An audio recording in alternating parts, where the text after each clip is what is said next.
Aquí el que s'està subhastant és qui paga el preu del pacte amb el PSC.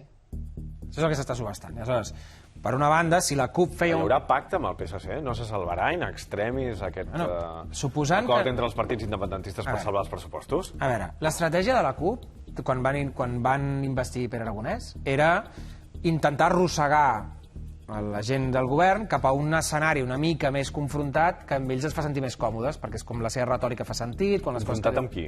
Amb qui sigui, amb les elits, amb l'Estat, amb els tribunals, amb qui sigui. O sigui, és un escenari com més tensionat, on la CUP se sent més còmode i el seu discurs fa sentit, s'entén millor i tot això. No només no ha passat això, sinó que ha passat tot el contrari, és a dir, tant Esquerra com Junts, que fan el mateix amb retòriques diferents, cada cop estan més per la pacificació.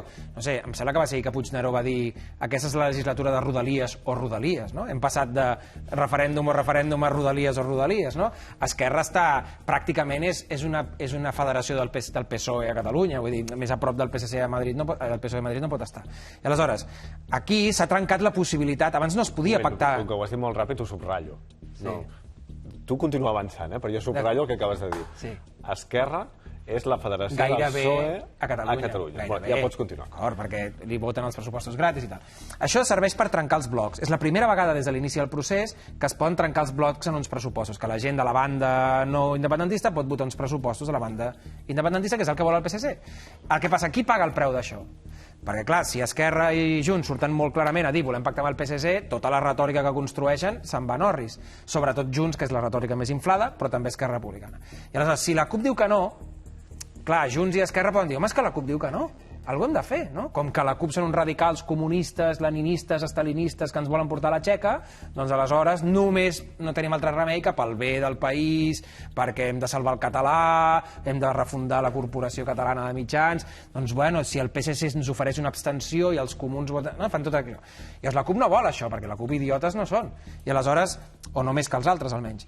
I aleshores, la CUP el que fa és no estem d'acord amb aquests pressupostos, perquè ideològicament no hi estem d'acord, però estem oberts a negociar. De tal manera que els que diguin que no siguin els altres. Diguin, no, és que ens demaneu unes coses que són de bojos.